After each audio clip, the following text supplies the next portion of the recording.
हाय दोस्तों, स्वागत है आपका हमारे स्टडी क्लब में। आज हम करेंगे एसिड बेस एंड सॉल्ट का पार्ट 4। इसके पार्ट 3 हमने पहले कर चुके हैं, तो उसमें हमने क्वेश्चन नंबर 13 कवर कर लिया है। आज हम शुरू करें क्वेश्चन नंबर 14। तो क्वेश्चन नंबर 14 कुछ इस तरह है कि what is an indicator and explain types. तो इसका आंसर देखते हैं। Indicator is substance that changes the colour and smell when it is put into an acid और अ बेस। इंडिकेटर सिंपली एक सब्सटेंस है जिससे हम किसी सब्सटेंस का नेचर पता लगा सकते हैं कि वो एसिड है या बेस। तो इंडिकेटर क्या है, अपना जो कलर और स्मेल को चेंज कर लेता है जब वो एसिड या बेस के कांटेक्ट में आता है। तो इसके टाइप्स कुछ मेजर इसके 3 टाइप्स हैं: नेचुरल, सिंथेटिक एंड ऑल्फैक्टरी। तो पहला देखते हैं नेचुरल इंडिकेटर। वो इंडिकेटर जो हमें नेचर से प्राप्त हो, नेचुरल इंडिकेटर है। इसमें आता है टर्मरिक। देखो, टर्मरिक जब एसिड के कांटेक्ट में आता है ना, तो उसका जो कलर है वो येलो हो जाता है। यानी कि अगर आप जो टर्मरिक है, हल्दी, उसे एसिड के कांटेक्ट में मिलाओगे, एसिड में मिलाओगे तो उसका कलर येलो हो जाएगा, और जब वो बेस के कांटेक्ट में आएगा तो उसका कलर रेड हो जाएगा। सेकेंड है सिंथेटिक इंडिकेटर। सिंथेटिक इंडिकेटर मतलब मैन मेड इंडिकेटर, जिसको आदमी ने अपनी जो साइंटिस्ट होते हैं उन्होंने अपनी लेबोरेटरी में तैयार किया हो। तो इसमें आता है litmus paper, methyl orange, litmus paper को जैसा मैंने आपको पहले ही बता चुका हूँ कि अगर एसिड होगा और लिटमस पेपर ब्लू है। लिटमस पेपर के 2 टाइप्स हैं, एक ब्लू और रेड। अगर जो सॉल्यूशन है वो एसिडिक है और लिटमस पेपर आपके हाथ में ब्लू है, तो उस जो लिटमस पेपर कलर ब्लू है तो उसको रेड कर देगा एसिड में डालने के बाद। और वही अगर आपने एसिड जो लिटमस पेपर रेड हो गया तो उसको अगर आपने बेस में डाल दिया तो वो रेड का ब्लू कर देगा। मिथाइल ऑरेंज, देखो मिथाइल ऑरेंज क्या होता है, वो एसिड में तो उसका कलर रेड होता है और बेस में येलो हो जाता है। फिनोप्थिलीन क्या होता है, जब एसिड में जब उसको डालेंगे तो उसका जो कलर है वो कलरलेस रहेगा, उसका कोई कलर ही नहीं होगा। जब उसको बेस में डालेंगे तो पिंक हो जाएगा। ठीक है, ऑल्फैक्टरी इंडिकेटर समझते हैं। तो ऑल्फैक्टरी इंडिकेटर क्या होता है, अब जो इंडिकेटर अपनी स्मेल को चेंज कर ले, मतलब एसिड में कुछ और स्मेल दे और बेस के साथ कॉन्टेक्ट में आने कुछ अलग स्मेल, उसमें आता है एक ऑनियन। तो आई होप आपको समझ में आएगा। इसका क्वेश्चन नंबर 15 देखते हैं।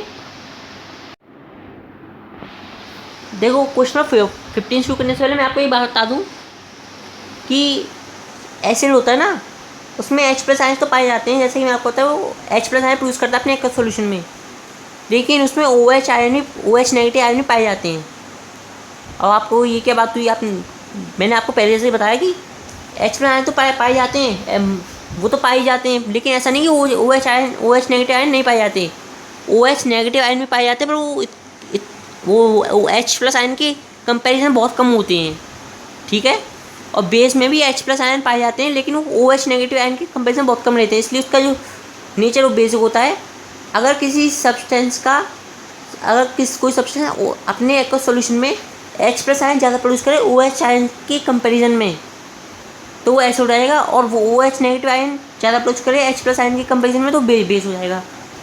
तो उसी के बेस पे एक pH स्केल का आविष्कार किया गया है। तो ये क्या है, जो एसिड और बेस है, आपको पता ही होगा स्ट्रॉन्ग बेस और स्ट्रॉन्ग एसिड, वीक बेस और वीक एसिड क्या होता है। तो उसकी स्ट्रेंथ को बताएगी कि एसिड वीक है, स्ट्रॉन्ग है, या वो जो सब्सटेंस है वो न्यूट्रल है, या वीक बेस है या स्ट्रॉन्ग बेस है, ये बताएगा pH स्केल। तो ये क्या है कि स्केल टाइप में होता है। इसको हम इसके आगे इमेज देखेंगे, उसमें आपको अच्छे से समझ में आएगा। तो इसमें क्या है, 0 से 14 तक वैल्यू होती हैं। तो इसका आप दिखाता हूँ मैं आपको कैसा होता है। देखो, ये है pH स्केल। इसमें आप 7 पे देख रहे होंगे, ग्रीन है बिल्कुल। तो यहाँ देखो, एक पेपर आता है pH पेपर, आप उसको अगर किसी सॉल्यूशन में डालोगे, जैसे मान लो सॉल्यूशन एसिड है, और उसका जैसे कि आपने देखा, आप देखिए उसका जो pH पेपर है ना, वो उसको जब आप किसी सॉल्यूशन में डालते हो उसका जो कलर आता है ऑरेंज। अब ऑरेंज से हम इस स्केल में मिलाते हैं कि ऑरेंज कहाँ है, तो देखो ऑरेंज आ रहा है 1 पे। अब 1 to 7, 1 to 6 अगर कोई नंबर पे उसका कलर मैच हो गया तो इसका मतलब वो है एसिड, और 8 से लेके 14 तक मैच हो गया तो इसका मतलब वो क्या है, बेस। ठीक है,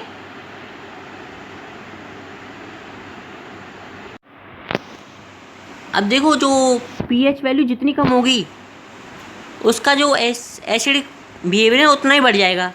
अगर पीएच वैल्यू 2 है तो मतलब एसिड का जो जो स्ट्रेंथ है वो बहुत तगड़ी है। अगर 0 है तो बहुत ही ज़्यादा तगड़ी है। अगर 5 या 6 है तो मतलब एसिड थोड़ा वीक है। उसी तरह अगर जब वो 8 से 14 की बात आती है तो अगर सब्सटेंस का जो पीएच वैल्यू है वो 8 है, इसका मतलब बेस वीक है। 12 है मतलब जो बेस है वो नॉर्मल है। अगर 14 है तो बेस बहुत ज़्यादा स्ट्रॉन्ग है। ठीक है, मतलब आप सीधे समझते चलो मैं आगे समझाता हूँ वीडियो में। देखो the pH value of a solution is inversely proportional to the concentration of hydrogen ion. जितने ज़्यादा हाइड्रोजन आए होंगे उतनी कम पीएच वैल्यू होगी, और जितने ज़्यादा हाइड्रोजन आए होंगे उतना ज़्यादा वो एसिडिक होगा। ठीक है, आई होप आपको सब समझ में आया होगा। तो न्यूट्रल सब्सटेंस पे जो पीएच वैल्यू रहती है ना वो 7 रहती है। एसिडिक सॉल्यूशन पे पीएच की वैल्यू 7 से कम रहती है और बेसिक पे 7 से ज़्यादा। तो क्वेश्चन नंबर 16 देखते हैं। देखो एसिड बेस का अभी तो हमने कुछ लेबोरेटरी के हिसाब से देखा, अब इसके कुछ नॉर्मल यूज देखते हैं। Describe the importance of pH in everyday life. तो इसका फर्स्ट पॉइंट है our stomach produce HCl acid which help in digestion the food. हमारे जो स्टमक होता है ना वो HCl हाइड्रोक्लोरिक एसिड प्रोड्यूस करता है जो कि डाइजेशन में हेल्प करता है। In the case of over production it causes irritation and pain. देखो कई बार जो स्टमक होता है ना वो ओवर एसिड प्रोड्यूस कर देता है, जिससे कि क्या हो सकता है, इरिटेशन और पेन, दर्द हो सकता है पेट में और अजीब सी जलन से हो सकती है। In order to prevent it we need to consume antacid to neutralise the effect of acid. Antacid से आपको समझाया जो एसिड का विरोध करे, यानी कि बेस। तो इसको हमें जो पेन है उससे बचने के लिए हमें एंटासिड कंज्यूम करना पड़ता है, जिससे कि वो एसिड है ना उसका इफेक्ट को न्यूट्रलाइज कर देता है। तो मैग्नीशियम हाइड्रोक्साइड ये क्या है, बेस। इसका कॉमन नेम है milk of magnesia and sodium hydrogen carbonate baking soda. अगर इनको कंज्यूम करते हैं, ये क्या है, वीक बेस हैं। इनको अगर हम कंज्यूम करते हैं तो जो एसिड प्रोड्यूस हुआ ना पेट के अंदर उसको ही न्यूट्रलाइज कर देता है और जो हमें रिलीफ देता है। तो इसका पॉइंट सेकंड देखते हैं। Second point, the bacteria present in our mouth break down the sugar to form acid. देखो हम जो भी खाना खाते हैं उसके अंदर एसिड वो शुगर होता है। तो शुगर क्या है, जो खाना है ना हमारे दांतों के बीच फंस जाता है कभी खाना खाते समय। तो जो बैक्टीरिया होते हैं ना वो उसको खाने लगते हैं, तो वो वहाँ पे एसिड प्रोड्यूस करते हैं। तो this acid lower the pH of mouth causes tooth decay.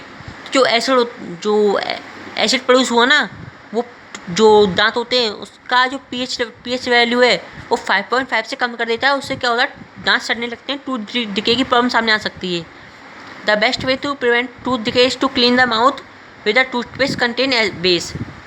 इससे बचने के लिए हमें अपने जो टीथ है ना उसको ब्रश करते रहना चाहिए सुबह और रात को। किससे, टूथपेस्ट से जिसके अंदर बेस हो।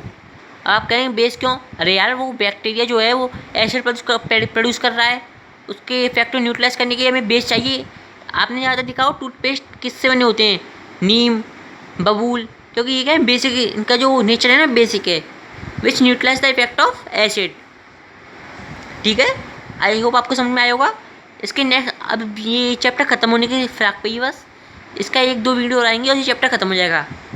तो आई होप आपको वीडियो अच्छे से समझ में आई होगी। Okay bye.